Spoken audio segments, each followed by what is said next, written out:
Hello friends.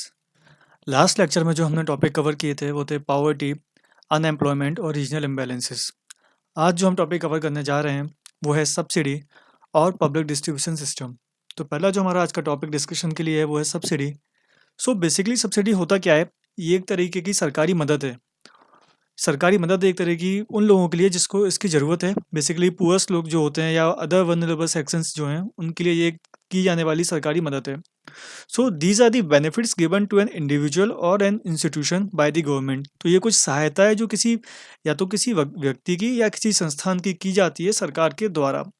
तो subsidy basically क्या है कि कोई चीज़ है, फॉर एग्जांपल कोई एक प्रोडक्ट है ए, उसकी जो मार्केट वैल्यू है, मार्केट प्राइस है वो है 500 रुपये।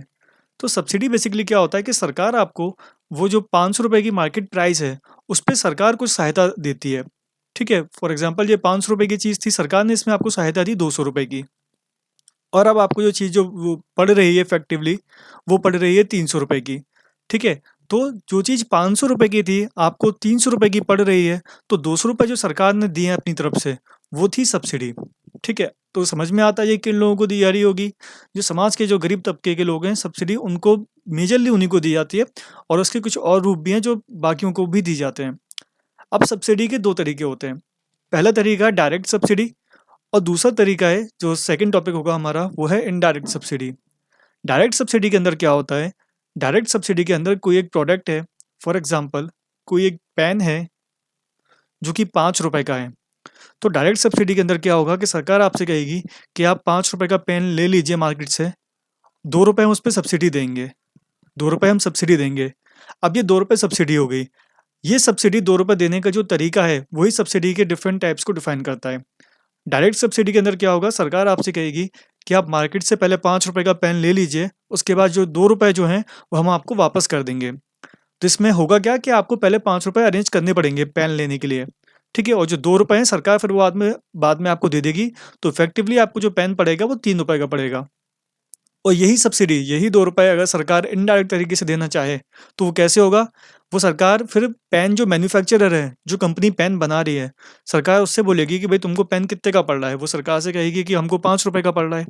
अब चूंकि सरकार को वो पेन 3 रुपए में लोगों को मुहैया कराना है, तो सरकार क्या बोलेगी कि आप 2 रुपए हमसे लीजिए और मार्केट के अंदर ये जो पेन है वो 3 रुपए का बेचिए।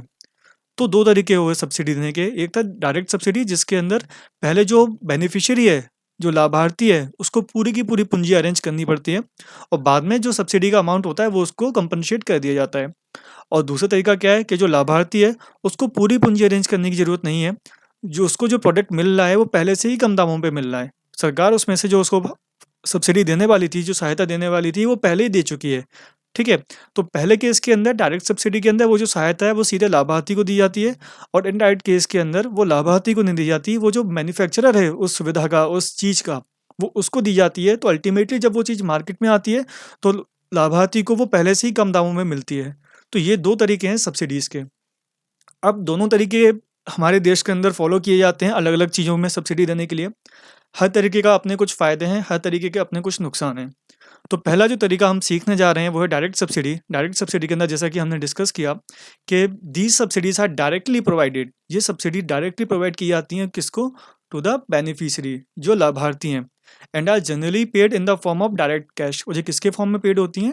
डायरेक्ट कैश की फॉर्म में। इसका एक बहुत अच्छा एग्जाम्पल है एलपीजी सब्सिडी।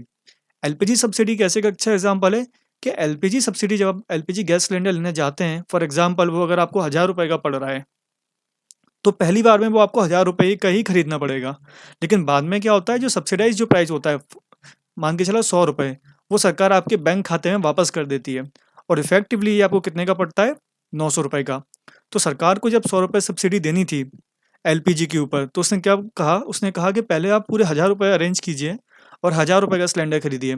बाद में जो 100 रुपये हैं वो सरकार आपके खाते में वापस कर देगी। वो आपको इफेक्टिवली सिलेंडर कितने का पड़ेगा? 900 रुपये का पड़ेगा। तो इसमें हम क्या कर रहे हैं? डायरेक्ट कैश सब्सिडी प्रोवाइड करवा रहे हैं बेनिफिशियरी को।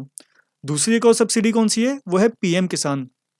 शायद आप लोगों ने सुना हो, पीएम किसान का फुल फॉर्म है प्रधानमंत्री किसान सम्मान निधि। बेसिकली ये क्या है?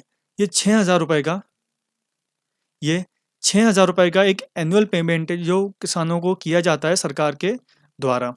जितने भी हमारे किसान भाई हैं, अगर वो उस एलिजिबिलिटी को फॉलो मतलब फुलफ़िल कर पा रहे हैं, जो सरकार ने तय करी हैं जो कंडीशंस, अगर वो उन कंडीशंस को फुलफ़िल कर पा रहे हैं, तो उनको सालाना 6,000 रुपए सरकार की तरफ से दिए जाते हैं।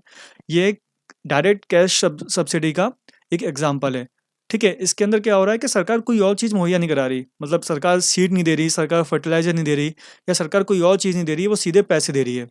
इन दोनों में अंतर क्या है? ये दोनों ही डायरेक्ट सब्सिडी के एग्ज़ाम्पल हैं, लेकिन पहले केस में क्या हो रहा है कि सरकार कुछ कुछ पैसा छूट में दे रही है। जैसे कि ₹1000 का सिलेंडर था, तो सरकार ₹100 छूट में दे रही थी। लेकिन जो दूसरा एग्ज़ाम्पल है पीएम किसान के अंदर, सरकार उसके अंदर पूरे के पूरे पैसे सब्सिडाइज़ करके दे रही है। ठीक है? तो दोनों ही जो एग्ज़ाम्पल किसके हैं? डायरेक्ट सब्सिडी के एग्ज़ाम्पल हैं, क्योंकि दोनों ही के अंदर सरकार जो है वो सब्सिडी जो है वो डायरेक्ट कैश के रूप में लोगों को दे रही है। ठीक है? अब इसका एडवांटेज क्या है? पहला इसका एडवांटेज क्या है कि it increases the purchasing capacity of the beneficiary. देखो क्या होता है, इससे क्या होता है कि जो बेनिफिशियरी है, जो लाभार्थी है, उसके लिए बहुत सारे रास्ते खुल जाते हैं। रास्ते कैसे खुल जाते हैं? मान के चला हमने कि सरकार को गरीब लोगों को गेहूं देना है, वीट देना है, ठीक है? और सरकार वो गेहूं देना चाह रही है कि मार्केट रेट पे अगर 20 रुपए किलो चल रहे हैं, तो हम गरीबों को 10 रुपए किलो के हिसाब से देंगे। ठीक है? डायरेक्ट सब्सिडी के अंदर क्या होता है कि जो लाभार्थी है, उसके पास में रास्ते खुल जाते हैं कि वो चाहे तो वीट एक दुकान से ले या चाहे वीट दूसरी दुकान से ले। उसको जहाँ से वीट की गुणवत्ता अच्छी लगेगी, वो वहाँ से वीट खरीदेगा। लेकिन इनडायरेक्ट सब्सिडी के अंदर क्या होगा कि सरकार कुछ एक कोई पर्टिकुलर वीट कंपनी या कोई ऐसी कोई फर्म होगी जो वीट प्रोवाइड कराती होगी, उसको तय कर देगी कि किसानों को वहीं से लेना है सब्सिडी, सॉरी वीट वहीं से लेना है। तो अब वो भले ही वीट अच्छी क्वालिटी का हो या अच्छी क्वालिटी का ना हो, वो जो वीट है लोगों को वहीं से लेना पड़ेगा।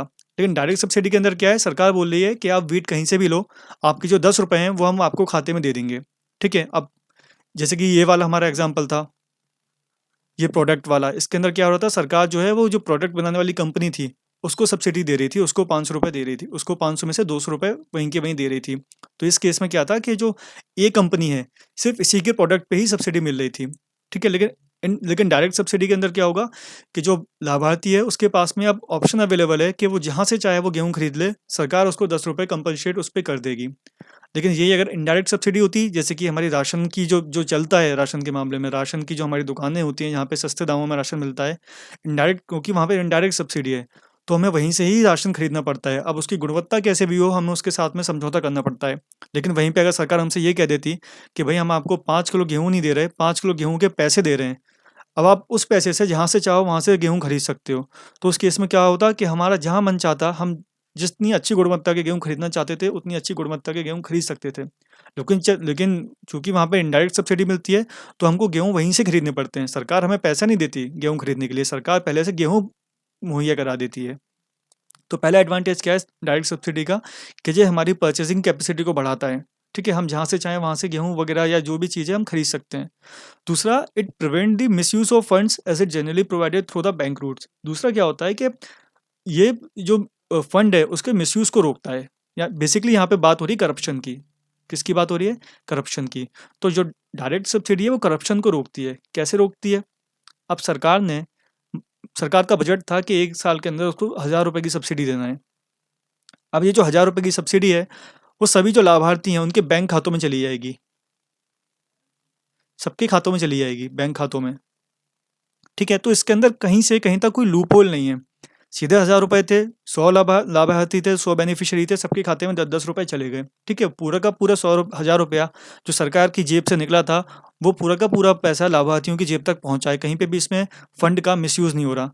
यही अगर इनडायरेक्ट सब्सिडी होती, तो सरकार क्या करती कि ₹1000 की कीमत के जो गेहूँ थे, वो मार्केट के अंदर पहुँचा देती। अब वो कितने लोगों को मिल पा रहे हैं, कितने लोगों को नहीं मिल पा रहे हैं, कितने ब्लैक मार्केटिंग में जा रहे हैं, उसका फिर कोई हिसाब-किताब नहीं हो पाता है। तो बेसिकली उसके अंदर क्या होता है, फंड का क्या होता है, मिसयूज़ होता है, बेसिकली करप्शन होता है उसके अंदर।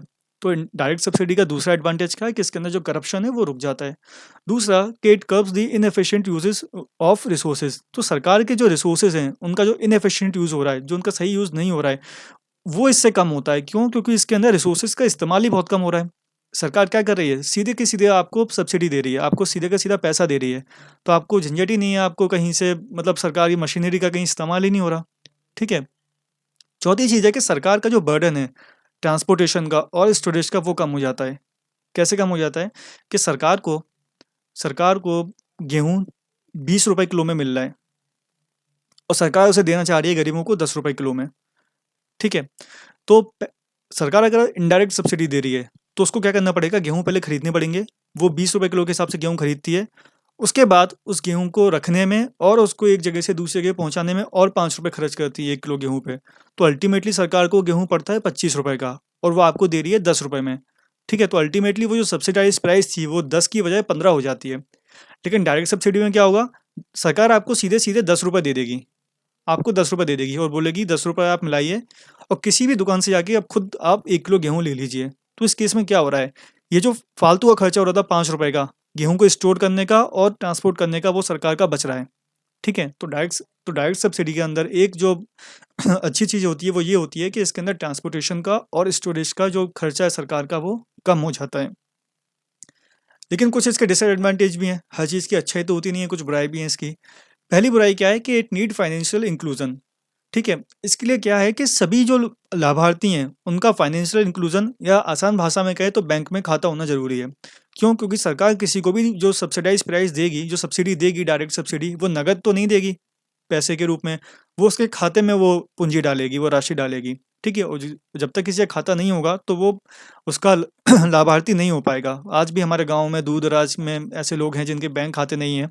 जो आदिवासी समाज है उसमें लोगों के बैंक खाते कम हैं और जो महिलाएँ होती हैं उनके बैंक खाते कम होते हैं, तो वो लोग ऐसी सब्सिडी से वंचित रह जाते हैं। दूसरी बात क्या है, fund can be diverted to unwanted uses. मतलब सरकार आपको ₹10 दे रही थी गेहूँ खरीदने के लिए, लेकिन आप उससे गेहूँ खरीदने के बजाय कुछ और काम कर रहे हैं। तो जो सब्सिडी का जो मोटिव था वो तो फ़ेल हो गया। फॉर एग्ज़ाम्पल सरकार पीएम किसान योजना के तहत लोगों को ₹6000 दे रही है। पीएम किसान योजना के तहत लोगों को ₹6000 दे रही है और सरकार का मानना है कि 6000 से जो किसान हैं, वो अपनी जो फसल है उसके अंदर अच्छे इनपुट डालेंगे, अच्छे बीज डालेंगे, अच्छे फर्टिलाइज़र डालेंगे और अच्छी फसल पैदा करेंगे। लेकिन किसान इस ₹6000 कहीं और यूज़ कर रहा है। वो बच्चों की स्कूल की फ़ीस भर रहा है, वो अपने राशन पानी का काम चला रहा है या किसी और काम में यूज़ कर रहा है। तो वो ₹6000 देने का जो मोटिव था सरकार का, वो वहाँ पे डिफीट हो जाता है, क्योंकि सरकार ने वो 6000 क्यों दे रही थी? किसानों को अपनी जो खेती है उसकी गुणवत्ता को बढ़ा सकें इसलिए दे रही थी। लेकिन किसान उसकी जगह उस सब्सिडी का इस्तेमाल कहीं और कर रहे हैं, ठीक है? तो इससे क्या होता है कि फंड जो है वो डाइवर्ट होता है। जिस यूज़ के लिए सरकार दे रही थी, लोग किसी और यूज़ में भी उसको ले लेते हैं।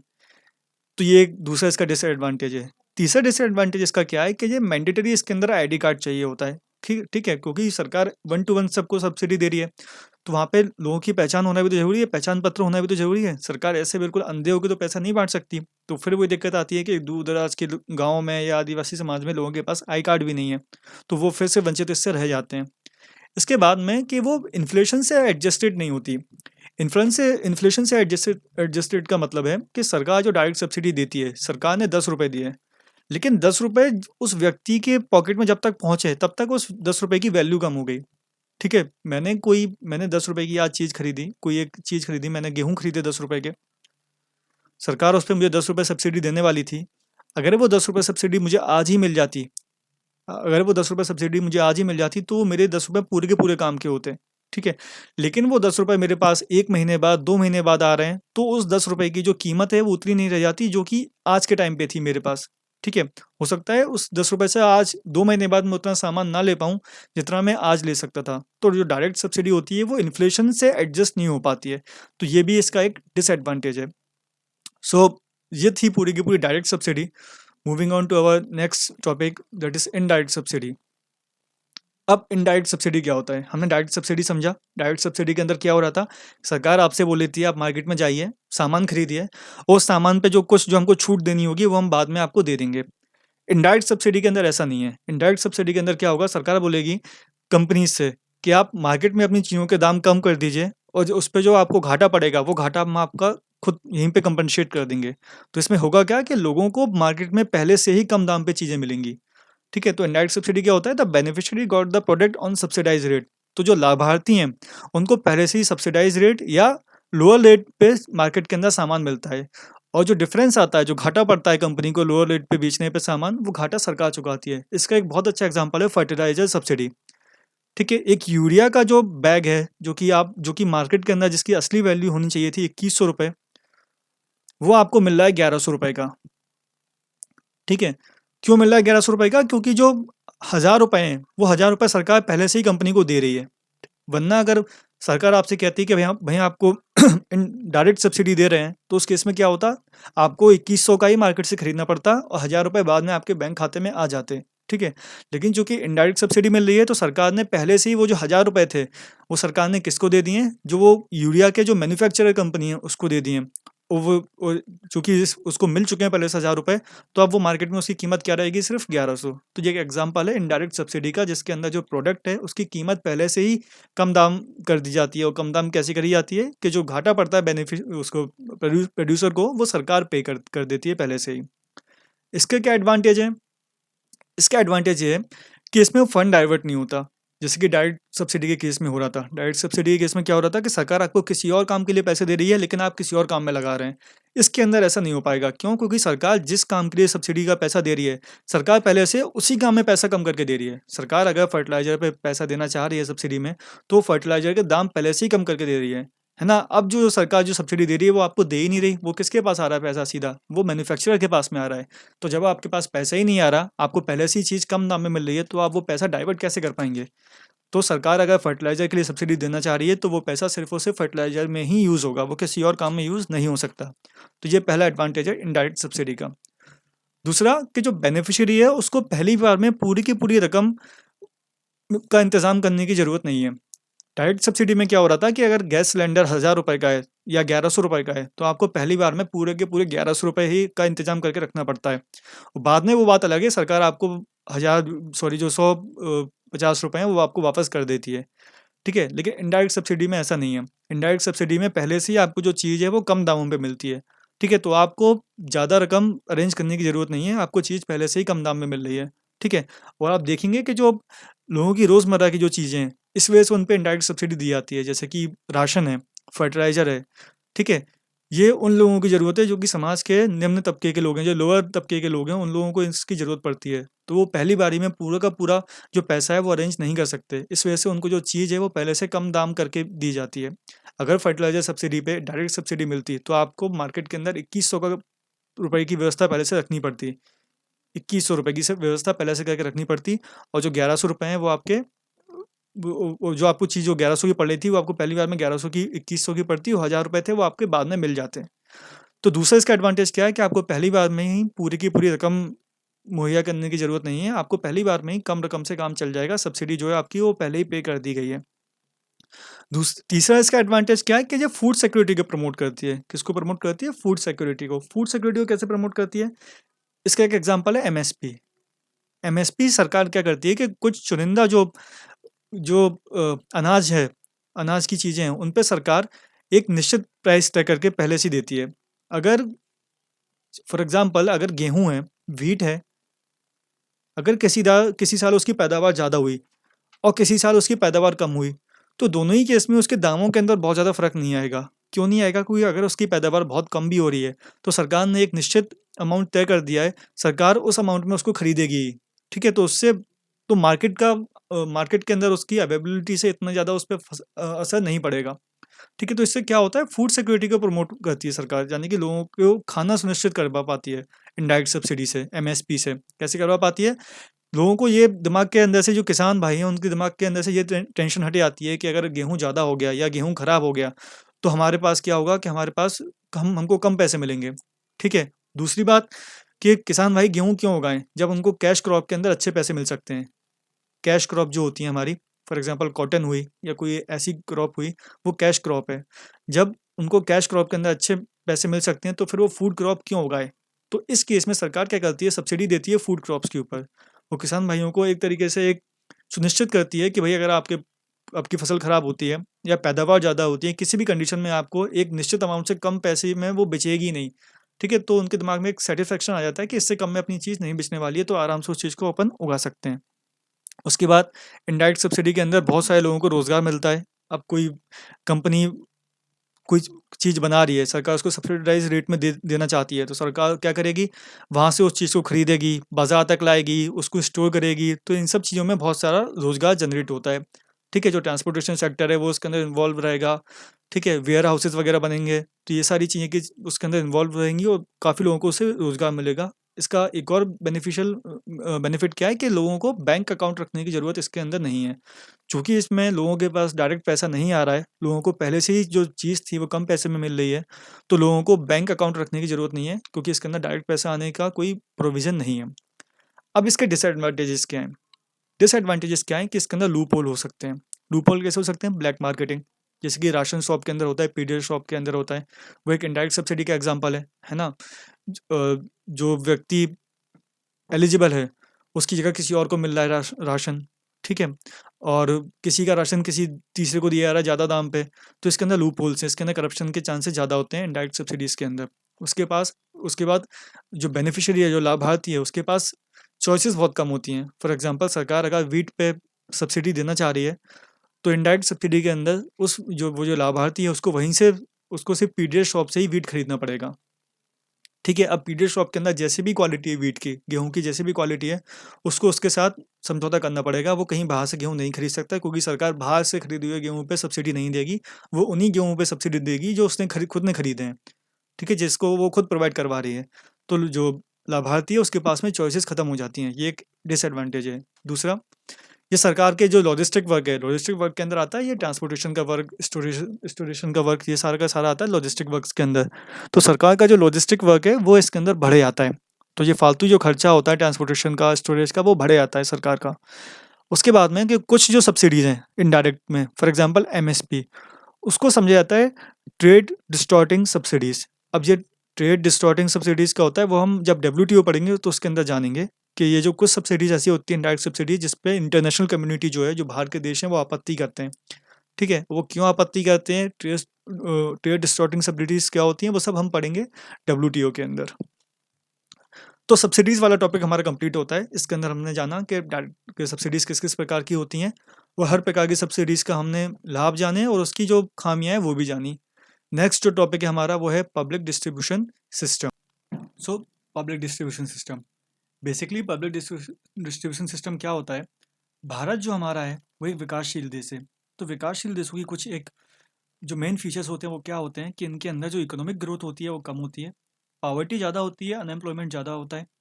ठीक है, और जो एग्रीकल्चर सेक्टर होता है वो इतना ज़्यादा डेवलप नहीं होता, इतना कमर्शलाइज नहीं होता कि वो लोगों को सही से रोज़गार दे सके। तो लोगों को जब पावर्टी होगी, यानी कि लोगों को सही से खाना नहीं मिल पा रहा है, सही से चीज़ें नहीं मिल पा रही हैं। ठीक है, लेकिन आपका संविधान क्या कहता है आपसे? आपका संविधान आपसे कहता है कि हम एक वेलफेयर स्टेट हैं। आपने पढ़े होंगे ना डीपीएसपीस, उसमें संविधान क्या कहता है कि हम एक वेलफेयर स्टेट हैं। वेलफेयर स्टेट का मतलब ये है कि सरकार का काम सिर्फ और सिर्फ आपकी सुरक्षा करना नहीं है। सरकार उस आपकी जो फूड सिक्योरिटी है उसका भी ध्यान रखेगी, आपकी जो मूलभूत सुविधाएं हैं उनका भी ध्यान रखेगी सरकार। ठीक है, अब इस मूलभूत सुविधाओं को ध्यान रखने के लिए सरकार ने एक जो सिस्टम बनाया है ताकि कोई भी व्यक्ति भूखा ना सो सके, वो है पब्लिक डिस्ट्रीब्यूशन सिस्टम। बेसिकली इसके अंदर होता क्या है कि सरकार जो है किसानों से कुछ अनाज खरीदती है, और वो अनाज जो लोग नीडी लोग हैं, जो समाज के गरीब तबके के लोग हैं, उनको कम दामों के अंदर उस अनाज को मुहैया कराती है। सरकार जो किसानों से वो अनाज खरीदती है, वो जिस दाम पे खरीदती है उसे बोलते हैं एमएसपी। एमएसपी। और जिस दाम पे जो गरीब लोगों को मुहैया कराती है उसे बोलते हैं सीआईपी। ठीक है, तो एमएसपी क्या है? एमएसपी वो दाम है जिसके अंदर सरकार अनाज जो है वो किसानों से खरीद रही है, और सीआईपी वो दाम है जिसके अंदर अनाज जो है सरकार गरीबों को मुहैया करा रही है। और इसके बीच में काफ़ी अंतर होता है, बहुत ज़्यादा अंतर होता है। कितना अंतर हो सकता है? जैसे कि गेहूँ है, वो अगर एमएसपी पे सरकार 25 रुपये किलो पे खरीद रही है उदाहरण के तौर पे, तो सीआईपी के अंदर वो सरकार वही गेहूँ जो गरीब तबके के लोग हैं उनको 2 रुपये किलो पे दे रही है। ठीक है, तो सरकार 1 किलो गेहूँ पे, सिर्फ 1 किलो गेहूँ पे ही 23 रुपये सब्सिडी दे रही है।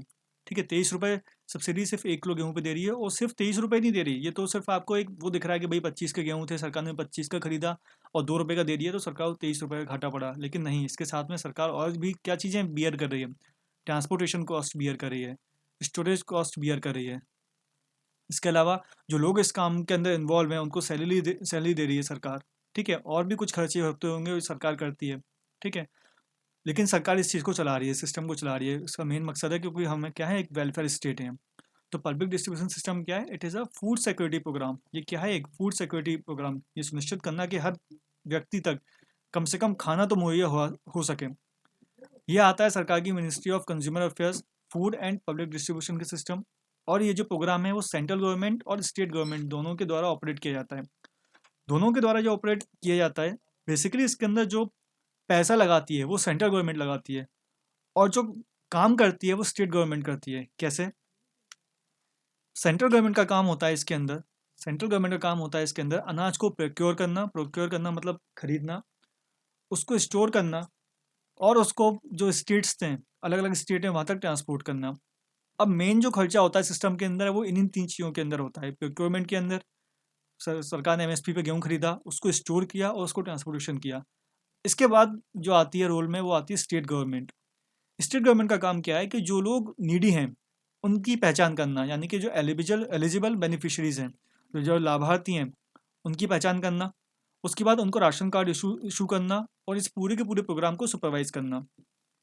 ठीक है, तो स्टेट गवर्नमेंट है, उसका काम है कि जो लाभार्थी हैं उनकी सही पहचान करना, राशन कार्ड को इशूज़ करना और इस पूरे प्रोग्राम को सुपरवाइज करना। ठीक है, सेंट्रल गवर्नमेंट जिस दाम में खरीदती है, हमने अभी भी पहले भी डिस्कस किया था, उसको बोलते हैं एमएसपी, और जिस दाम में वो स्टेट गवर्नमेंट को बेचती है वो होती है सीआईपी। और जिस दाम में स्टेट गवर्नमेंट लेती है, स्टेट गवर्नमेंट उसी दाम में ही लोगों को वो चीज़ बेचती है। फॉर एग्जांपल, सरकार ने अगर गेहूँ 25 रुपये किलो में खरीदा, सेंट्रल गवर्नमेंट ने, स्टेट गवर्नमेंट को सरकार ने वही गेहूँ 2 रुपये किलो पे दिया। ठीक है, और जो बेनिफिशियरी है वो स्टेट गवर्नमेंट उसको भी 2 रुपये किलो में ही देगी, और कई बार 2 रुपये किलो से भी कम में देगी। अपनी तरफ से और फायदा देगी स्टेट गवर्नमेंट, वो 2 रुपये किलो से ज़्यादा नहीं देती कभी भी। ठीक है, बल्कि कभी कभार उससे भी कम में देती है। ठीक है, तो ये एमएसपी एंड सीआईपी का कॉन्सेप्ट है। Next thing is evolution of PDS system. Basically हम इसके अंदर हम जानेंगे कि जो पीडीएस सिस्टम है वो किस किस तरीके से इवॉल्व हुआ है। ठीक है, 1997 से पहले जो पीडीएस था वो था यूनिवर्सल पीडीएस, यानी कि इसके अंदर जो लाभार्थी थे वो हर कोई था, कोई भी व्यक्ति जाके राशन कार्ड की शॉप से ले सकता था राशन। ठीक है, तो इसके अंदर बिलो पॉवर्टी लाइन, अपर पॉवर्टी लाइन, इस चीज़ का कोई कॉन्सेप्ट नहीं था। सभी लोग इसके अंदर एलिजिबल थे, सभी इसके लाभार्थी हो सकते थे। ठीक है, लेकिन हमारी कॉमन सेंस बताती है ये एक अच्छा प्रोग्राम नहीं था। क्यों नहीं था? क्योंकि जो व्यक्ति अफोर्ड कर सकता है राशन सही मार्केट रेट पे, उसको भी राशन क्या है कम रेट पे मुहैया कराया जा रहा था। तो 1997 के अंदर सरकार लेके आई टारगेटेड पीडीएस। सरकार क्या लेके आई? Targeted PDS. तो टारगेटेड जो शब्द है वही हमको बता रहा है कि ये उन्हीं लोगों के लिए था जो लोग इसके लिए नीडी हैं, जिनको वाकई में इनकी ज़रूरत है। ये प्रोग्राम उनके लिए था। टारगेटेड पीडीएस ने क्या किया, जो लाभार्थी थे उनको दो कैटेगरी के अंदर डिवाइड कर दिया। पहले थे बिलो पॉवर्टी लाइन लोग, दूसरे थे अबव पॉवर्टी लाइन लोग। ठीक है, तो राशन दोनों को ही मिलता रहा, लेकिन अंतर क्या आया कि जो लोग अबव पॉवर्टी लाइन में थे उनको राशन थोड़ा ज़्यादा दामों में मिलता था, और जो लोग बिलो पॉवर्टी लाइन के अंदर थे उनको राशन थोड़ा कम दामों में मिलता था। तो ये चीज़ कहाँ से स्टार्ट हुई? 1997 से, जब सरकार ने लॉन्च किया targeted PDS system, targeted public distribution system, जिसके अंदर जो लाभार्थी थे, बेनिफिशरीज थे, उसको सरकार ने बिलो पॉवर्टी लाइन और अबव पॉवर्टी लाइन के अंदर डिवाइड कर दिया, और दोनों के लिए ही जो अनाज की जो रेट थी वो अलग अलग तय करी। 2001 के अंदर सरकार लेके आई अंत्योदया अन्न योजना। इसके अंदर बेसिकली सरकार ने क्या किया कि ये जो बिलो पॉवर्टी वाले लोग थे, इनमें से भी जो बहुत ही ज़्यादा गरीब लोग थे उनको और ज़्यादा क्लासीफाई किया। ठीक है, तो सोसाइटी का जो poorest of the poor section था उसको इसके अंदर टेकन केयर ऑफ किया गया, और उनको और भी ज़्यादा इसके अंदर बेनिफिट दिए गए। इसके बाद एक जो नया रिवॉल्यूशन, जो क्रांति से आती है, वो आती है नेशनल फूड सिक्योरिटी एक्ट 2013 के बाद में। ये बहुत इंपॉर्टेंट एक्ट है इंडिया के अंदर फूड सिक्योरिटी के लिए, क्योंकि इसने लोगों को लीगल राइट टू फूड दिया, और ये जो पॉपुलेशन है उसका तकरीबन 67% को कवर करती है।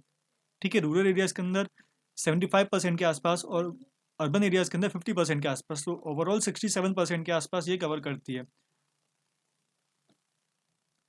इसके बाद में इसने क्लासीफाई किया, जैसे कि टारगेटेड पब्लिक डिस्ट्रीब्यूशन सिस्टम में क्लासीफाई किया था बेनिफिशरीज को, इसने भी क्लासीफाई किया दो कैटेगरीज के अंदर। एक थे प्रायोरिटी हाउस होल्ड, दूसरे थे अंत्योदय हाउस होल्ड। ठीक है, दोनों को ही राशन मुहैया कराया गया, लेकिन अंतर क्या था? जो प्रायोरिटी हाउस होल्ड थे उनको सिर्फ महीने का 5 किलो राशन मिलता था, या मिलता है। और जो अंत्योदय हाउस होल्ड हैं, एच मतलब हाउस होल्ड, तो जो अंत्योदय हाउस होल्ड हैं उनको मिला 35 किलो राशन। ठीक है, और दाम इसके अंदर बहुत कम है, 1 रुपये किलो, 2 रुपये किलो और 3 रुपये किलो।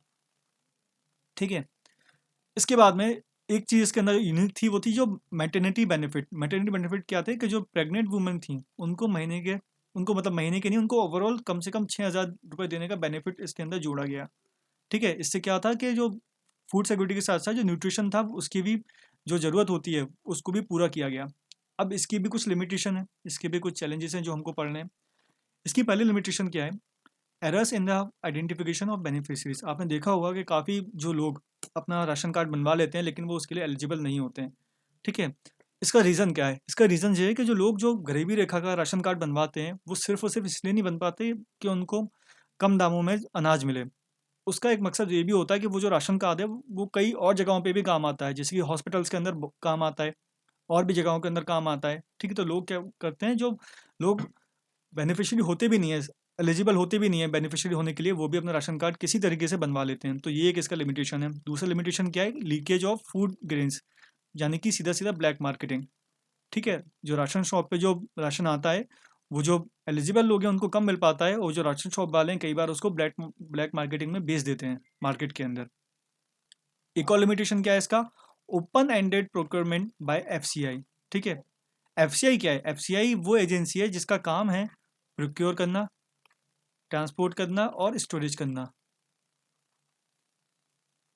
तो इसके अंदर एक लिमिटेशन क्या है कि एफसीआई करती है ओपन एंडेड प्रोक्योरमेंट। इसका मतलब क्या है कि एफसीआई जो अनाज खरीदती है किसानों से, उसके ऊपर कोई लिमिटेशन नहीं है। ऐसा नहीं है कि इतना अनाज खरीद लेगी उसके बाद एफसीआई नहीं खरीदेगी।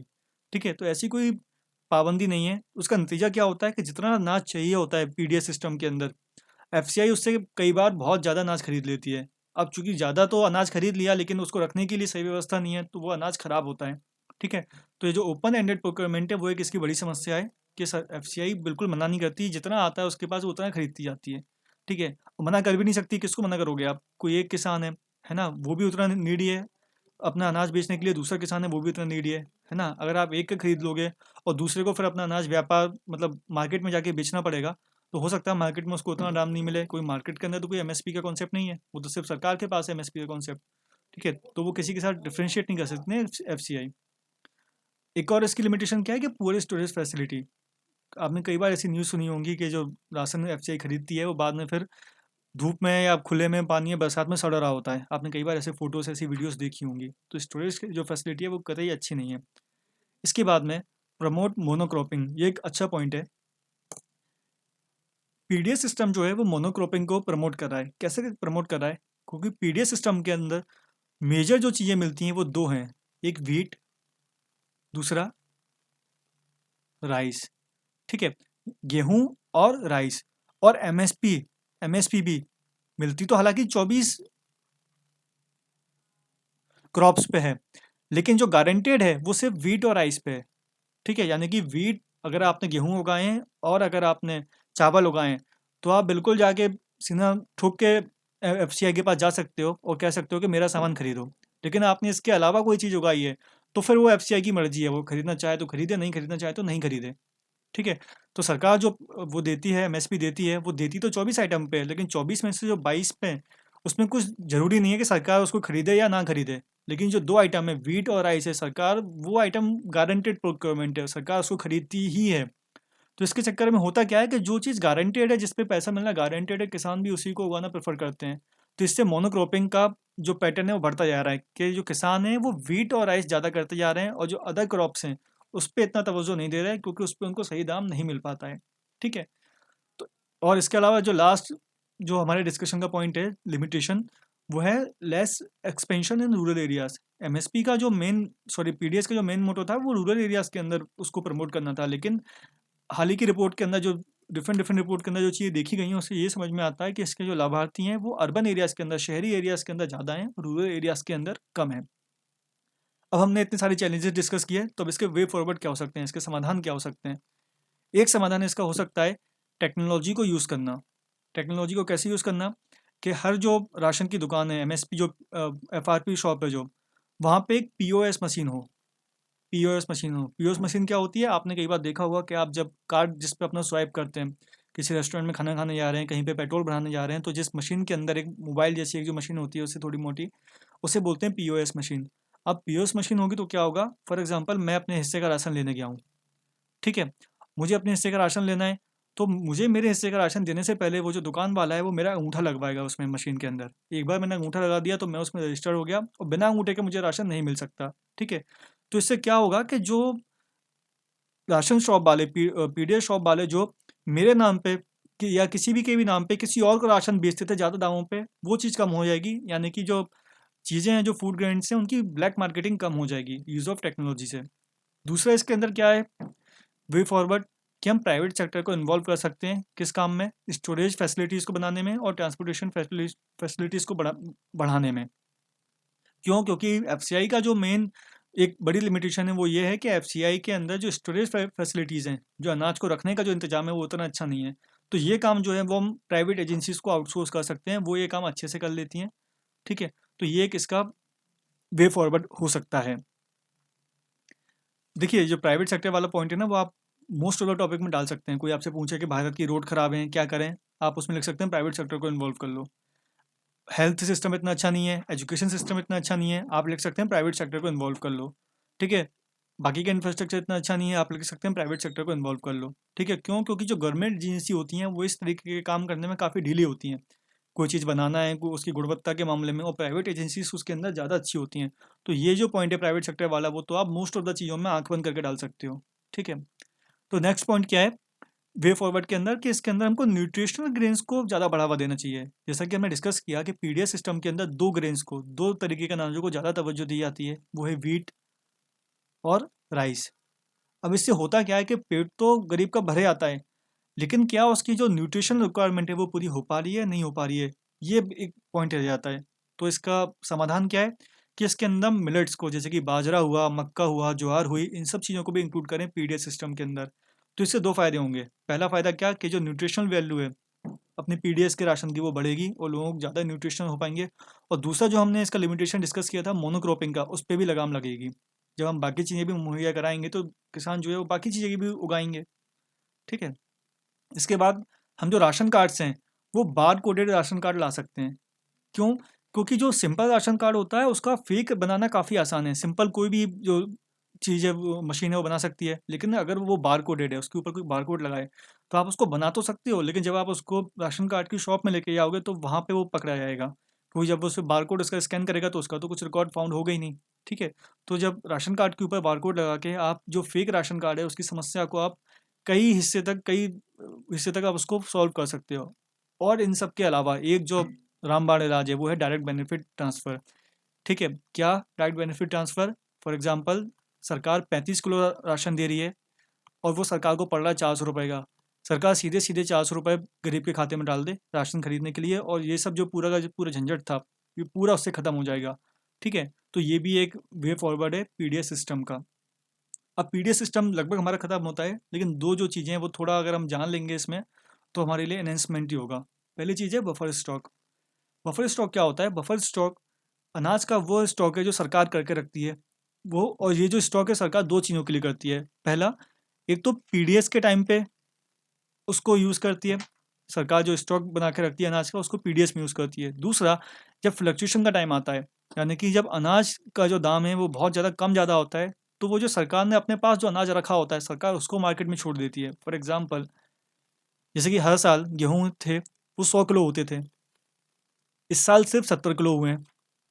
अब 70 किलो हुए हैं तो स्वाभाविक सी बात है कि इस गेहूँ के दाम बढ़ेंगे। लेकिन सरकार इस केस में क्या कर सकती है? सरकार ने पहले से जो अपने पास गेहूँ रखे हुए हैं बफर स्टॉक के तौर पे, सरकार उसको मार्केट में रिलीज़ कर दे। ठीक है, और सरकार ने इस तरीके से 20 किलो गेहूँ मार्केट में रिलीज़ कर दिए और अब मार्केट के अंदर गेहूँ है 90 किलो। तो अब गेहूँ की कीमत पर ज़्यादा फर्क नहीं पड़ेगा। ठीक है, तो जो फ्लक्चुएशन है मार्केट के अंदर, प्राइसेस के अंदर, बफर स्टॉक उससे भी हमको निजात दिलाता है, पीडीएस सिस्टम में भी हेल्प करता है। और एक और जो चीज़ है वो है इमरजेंसी सिचुएशंस के अंदर। इमरजेंसी सिचुएशंस के अंदर जैसे कि वॉर हुआ, ठीक है, या फिर कोई आपदा आई, या फिर कोई महामारी आई, जैसे कि कोरोना टाइम पीरियड के अंदर सरकार ने गरीबों को फ्री में राशन मुहैया कराया था। ठीक, वो कहाँ से कराया था? सरकार ने अपने जो बफर स्टॉक सालों से जो सरकार ने मेंटेन करके रखा था, सरकार ने उसको खाली कर दिया। ठीक है, और उस तरीके से जो गरीब था, गरीब तबके के जो लोग थे, उन तक कोरोना पीरियड में भी राशन मुहैया हो सका। इसके बाद जो एक नया कॉन्सेप्ट निकल के आया है अभी हाल ही के कुछ एक आध साल के अंदर, वो है one nation one ration card. Basically इसका मतलब क्या है one nation one ration card का? अब क्या होता है, कोई भी एक जो राशन कार्ड बनता है वो एक व्यक्ति के लिए नहीं बनता, एक फैमिली के लिए बनता है। ठीक है, अब कोई चीज़ एक फैमिली के लिए बनी है, एक फैमिली के अंदर दो लोग हैं। एक तो व्यक्ति है जिसका नाम है कमल, एक उसकी वाइफ है जिसका नाम है कमला। अब जो राशन कार्ड बनाए वो एक ही बनाए, ठीक है। उसी राशन कार्ड से कमल को भी राशन मिलेगा, उसी से कमला को भी राशन मिलेगा। अब कमल करता है मजदूरी, वो मजदूरी करने के लिए चला गया सूरत की किसी फैक्ट्री में, और कमला अभी भी रह गई यूपी के किसी गांव में, ठीक है, यूपी के किसी गांव में। अब कमल को भी कम दामों में राशन चाहिए और कमला को भी कम दामों में राशन चाहिए, लेकिन उनका राशन कार्ड तो एक ही है, तो इस केस के अंदर क्या किया जाए। तो सरकार ने जब इस चीज़ को आइडेंटिफाई किया और सरकार एक नई स्कीम लेके आई, वो थी one nation one ration card. इसके अंदर बेसिकली सरकार ने कहा, क्या कहा सरकार ने, कहा कि सरकार ने एक ऐसी व्यवस्था करी जिसके तहत कि आप अपने राशन कार्ड से दो जगहों पर राशन ले सकते हैं। कैसे ले सकते हैं कि हर राशन कार्ड की जो शॉप है वहाँ पे लगाई जाएगी एक बायोमेट्रिक ऑथेंटिकेशन, सिंपल भाषा में वही पीओएस मशीन, ठीक है। और जो कमल है और कमला है, दोनों ही की बायोमेट्रिक इन्फॉर्मेशन उस राशन कार्ड के अंदर इन्वॉल्व होगी। अब क्या हो सकता है कि कमल जो है, अगर कमल जो है वो 35 किलो में से 10 किलो राशन खुद ले सकता है, और कमला अपने यूपी के अंदर बाकी का 25 किलो खुद ले सकती है, ठीक है। इसका फ़ायदा क्या हुआ कि दोनों ही जो फैमिली के मेंबर्स अलग अलग रह रहे थे, वो दोनों अलग अलग जगहों से राशन ले सकते हैं। इसकी एक लिमिट क्या, कि कोई भी एक मेंबर 50% से ज़्यादा राशन किसी एक जगह पे नहीं ले सकता, ठीक है। तो इसका एक बड़ा फ़ायदा किसको हुआ, जो माइग्रेंट लेबर थे, जो माइग्रेंट वर्कर थे, जो अपना जो निजी जो अपना पैदाइश वाली ज़मीन है, जो अपनी जो उसको छोड़ के कहीं और काम करने जाते हैं, उनको इसका सबसे बड़ा फ़ायदा हुआ। कैसे फ़ायदा हुआ, क्योंकि वो जो राशन है वो अब माइग्रेंट लेबर है, वो कहीं से भी ले सकता है, जहाँ वो काम कर रहा है वहाँ से ले सकता है, उसकी जो फैमिली जहाँ पे रह रही है वहाँ से ले सकती है, ठीक है। तो ये बेसिकली कॉन्सेप्ट है one nation one ration card का। ये किसके तहत इंप्लीमेंट हुआ है, नेशनल फूड सिक्योरिटी एक्ट के तहत इंप्लीमेंट हुआ है। इसके जो सबसे बड़े बेनिफिशियरी हैं वो कौन है, वो माइग्रेंट लेबर है और उनकी फैमिलीज हैं, ठीक है। और चूंकि इसके अंदर पीओएस मशीन की नीड होती है, तो यही एक रीज़न है कि जो one nation one ration card वाली जो स्कीम है वो अभी भी पूरे भारत में लागू नहीं हो पाई है, क्योंकि इतनी ज़्यादा पीओएस मशीन अभी भी स्टेट गवर्नमेंट अफोर्ड नहीं कर पाई हैं। तो ये एक इसकी लिमिटेशन है जो इसके साथ जुड़ी हुई है। तो इसके साथ हमने दो टॉपिक कवर कर लिए हैं, वो है सब्सिडीज़ और पब्लिक डिस्ट्रीब्यूशन सिस्टम। कल हमने पॉवर्टी, अनएम्प्लॉयमेंट और रीजनल इम्बेलेंस कंप्लीट कर लिया था। तो इस तरीके से हमारे जो जो हेडिंग नंबर 4 है और हेडिंग नंबर 5 है, उसके मेजर टॉपिक्स जो हैं वो कंप्लीट हो जाते हैं इसके साथ साथ, ठीक है। तो आगे हम देखते हैं क्या पढ़ना है। तब तक के लिए थैंक यू, बाय बाय।